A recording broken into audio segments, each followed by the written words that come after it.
करनी है। बिल्कुल। एयरटेल प्रमुख सुनील भारती मित्तल बात कर रहे हैं, उनको सुनते हैं, वो संबोधन दे रहे हैं।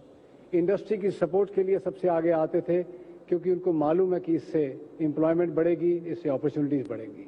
तो आज हम सब बहुत भाग्यशाली हैं कि आप जैसे नेता देश को आगे बढ़ा रहे हैं।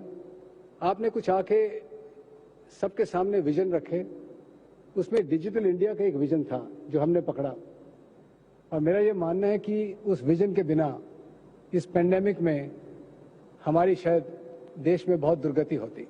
आपने आके जब ये डिजिटल विजन दिया, उससे एक एक्सेलरेशन हुई, और मैं मुकेश की अब सराहना करूंगा कि उन्होंने आके जो हम 4G ऑलरेडी चला रहे थे उसको बहुत गति दी, और हम सबको भागना पड़ा, बहुत तेज से पकड़ना पड़ा। और जब पेंडेमिक की मार पड़ी तो रातों रात ट्रैफिक शहरों से गांव में पहुंचाया, दफ्तरों से घरों में पहुंचाया। इस देश की एक मिनट के लिए भी धड़कन नहीं रुकी। हमारा काम लगातार चलता रहा, और जो डिजिटल विजन को उसका श्रेय जाता है। मोदी जी ने बात की मेक इन इंडिया की, इन्होंने नारा लगाया लाल किले से मेक इन इंडिया का। मैं आज ये कन्फेस करता हूं कि मेरा ये मानना था कि मेरी जिंदगी में इस देश में मैन्युफैक्चरिंग नहीं बन पाएगी, खास तौर पे इलेक्ट्रॉनिक्स में। 500-600 बिलियन डॉलर की हम इंपोर्ट करते हैं, मेरे को उम्मीद नहीं थी। उससे थोड़ी उम्मीद आई, पर आज तो ये रियलिटी बन गई है कि ये देश मैन्युफैक्चरिंग का देश बनने जा रहा है। डिजिटल के साथ उन्होंने स्टार्टअप इंडिया का नारा लगाया। हर महीने यूनिकॉर्न पैदा होने शुरू हो गए हैं, और मेरा ये मानना है कि 5G के तहत आने वाले सालों में सैकड़ों यूज केस, हजारों और एंटरप्रेन्योर और दर्जनों और यूनिकॉर्न इस देश में पैदा होंगे। वो भी उसका श्रेय स्टार्टअप इंडिया को जाता है।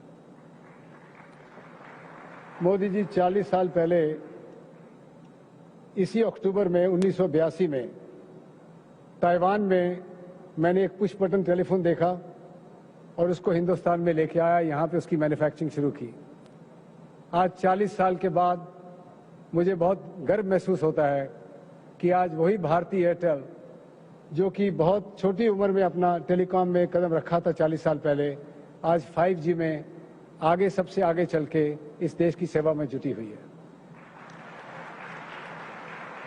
मैं आपको यकीन दिलाना चाहता हूं कि भारती के सब लोग और एयरटेल के सब लोग पूरे जोर से, पूरी अपना हिम्मत से 5G को देश में फैलाएंगे, और 2023 मार्च तक काफ़ी शहरों में और 2024 मार्च तक सारे देश में 5G का फैलाव करेंगे। और आज जब आप लॉन्च करेंगे इस 5G को, तो 8 शहरों में आज 5G एयरटेल की तरफ से उपलब्ध होगा। दिल्ली, वाराणसी, मुंबई, बेंगलोर और कई शहरों में। तो मैं आपको बहुत धन्यवाद दूंगा कि आपने आके यहाँ आज सबकी शोभा बढ़ाई है। खास तौर पे मैं कांग्रेचुलेट करूंगा DOT को और COI को, जिन्होंने आज इस IMC को एक मोबाइल वर्ल्ड कांग्रेस के लेवल पे आज लेके गए हैं। आज अगर आप बाहर जाएंगे तो देखेंगे कि दुनिया में कहीं भी आप एग्जीबिशन देखेंगे, उससे आज यहाँ कम नहीं है। बहुत बहुत धन्यवाद।